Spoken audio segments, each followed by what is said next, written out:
ये सच है कि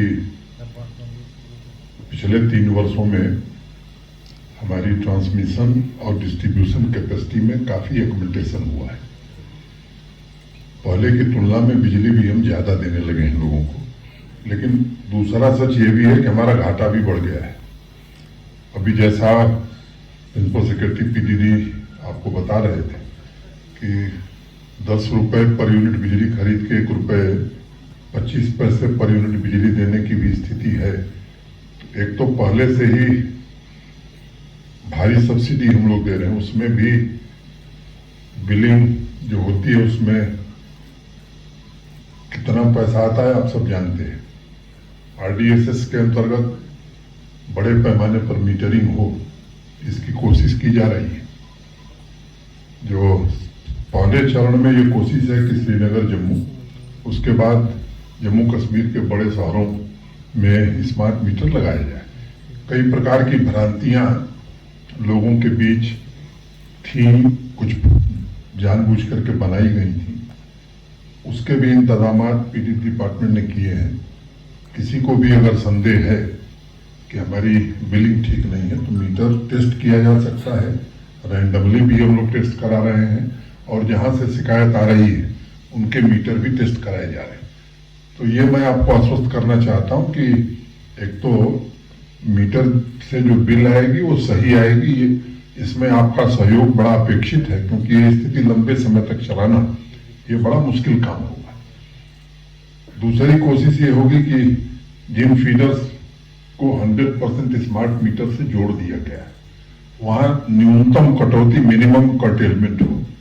और एक स्थिति हम लोग ऐसी बनाना चाहते हैं कि जो 100% मीटर फीडर है, जहां से पैसा मिल रहा है, वहां 24 घंटे बिजली अगर लोग चाहते हैं तो 24 घंटे बिजली उपलब्ध कराई जा सके। इसी संदर्भ में 18 अक्टूबर को माननीय प्रधानमंत्री जी के नेतृत्व में जो भारत सरकार की कैबिनेट हुई, उसमें एक बड़ा महत्वपूर्ण फैसला हुआ है और मुख्य रूप से मैं वही आपको बताने के लिए आपको आज यहां आमंत्रित किया हूं। 13 गीगावाट रिन्यूएबल एनर्जी की एक नई परियोजना green energy corridor phase 2 inter state transmission system को अभी मंजूरी 18 को प्रधानमंत्री जी के नेतृत्व में भारत सरकार की कैबिनेट ने दी है। मैं माननीय प्रधानमंत्री जी का हृदय से कृतज्ञ हूं। मुझे लगता है कि इस योजना का लाभ जो देश को मिलेगा उस पहलू पर मैं कम जाऊंगा। जम्मू कश्मीर को इसका क्या लाभ होगा, इस पर ज्यादा मैं ध्यान केंद्रित करूंगा। पिछले 2 वर्षों से हम लोग खुद भी इस परियोजना के लिए दिल्ली में पावर मिनिस्टर साहब के साथ भी बैठक हुई। हमारे प्रिंसिपल सेक्रेटरी पीडीडी अनवरत इसको लेकर के प्रयत्नशील थे और पावर डेफिसिट होने की वजह से मैं जानता हूं कि यहाँ एक दुर्व्यवस्था थी। जम्मू कश्मीर की आवाम को तकलीफें भी झेलनी पड़ती थी। अब इस परियोजना की पृष्ठभूमि और डिटेल थोड़ा मैं बता दूं, फिर मैं जम्मू कश्मीर पर आता हूं। आप सबको याद होगा कि स्वतंत्रता दिवस के संबोधन में 2020 में माननीय प्रधानमंत्री जी ने लद्दाख में 7.5 गीगावाट सोलर पार्क की स्थापना की घोषणा की थी।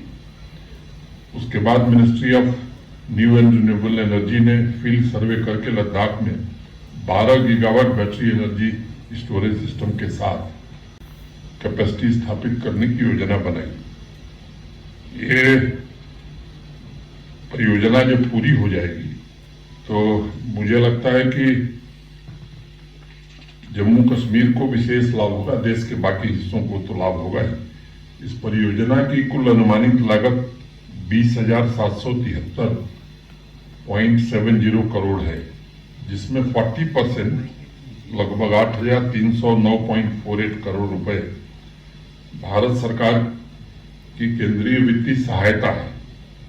With the 40% grant support, the levelized transmission tariff will come down from 0.88 per unit to 0.55 per unit of power। अब ये हमारे लिए विन विन सिचुएशन होगी। लद्दाख क्षेत्र के कॉम्प्लेक्स टेरेन और एडवर्स क्लाइमेटिक कंडीशन को ध्यान में रखते हुए परियोजना कैसे बनेगी, इस पर भी काफी ध्यान दिया गया है। मैं उसके विवरण में नहीं जानना चाहता। आप जानते हैं कि वहाँ टेम्परेचर -45 डिग्री तक जाता है, एवलांच भी आते हैं।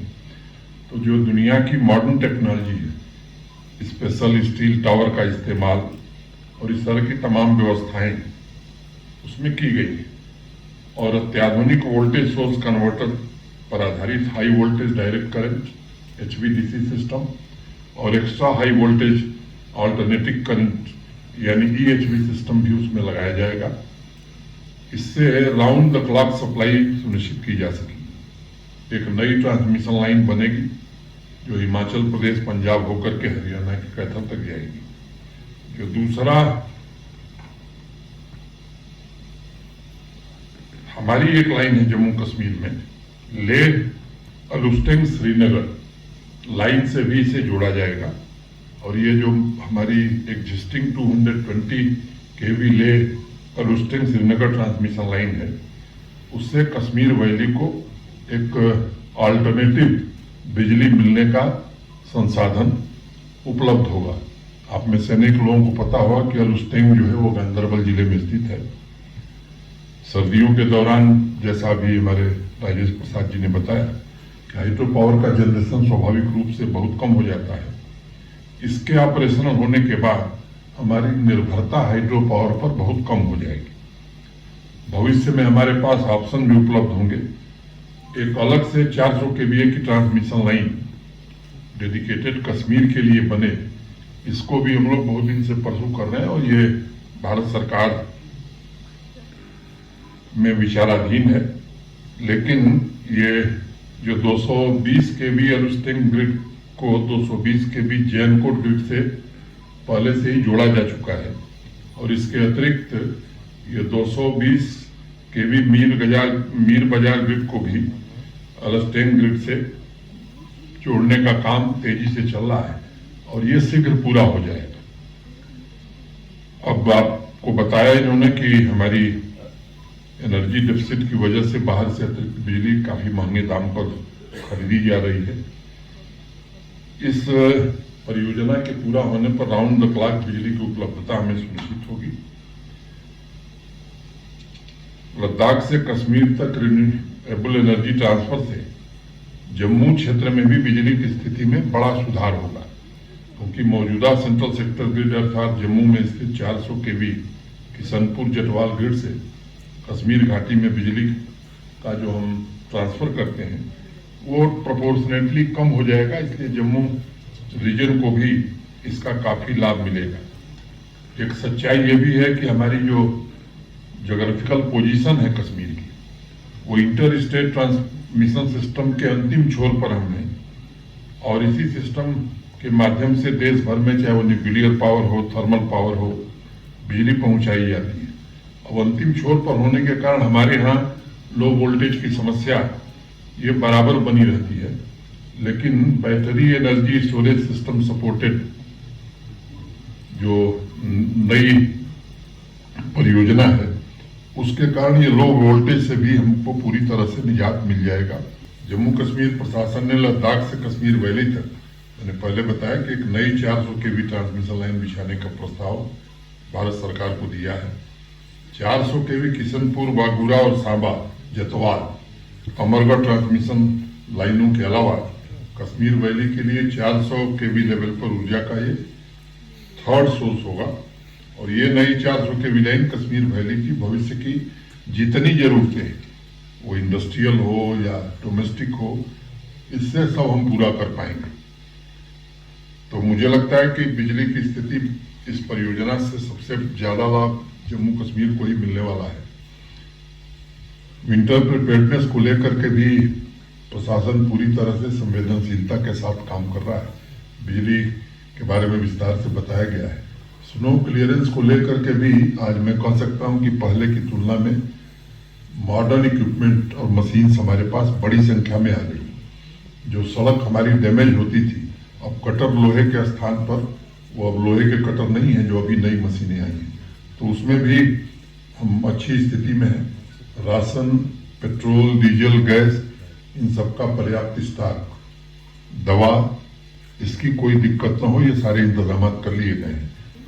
राजेश प्रसाद जी ने जब आपको बताया तो कहा कि हमारे पास कुछ शॉर्टेज है पावर की, तो कुछ तो कटौती करनी पड़ेगी, लेकिन जो कटौती होगी 100% मीटर एरिया में सबसे कम होगी। आदर्श स्थिति ये होगी कि हम 24/7 पावर दें। वो उस स्थिति के बारे में मैंने इस प्रोजेक्ट की चर्चा की कि इस प्रोजेक्ट के इम्प्लीमेंटेशन के बाद अगर पूरी पावर की उपलब्धता रहेगी तो हम 24 आवर बिजली दे सकेंगे।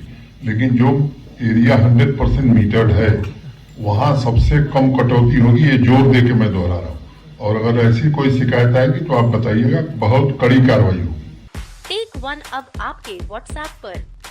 व्हाट्सएप करिए हाय 9728253663 पर।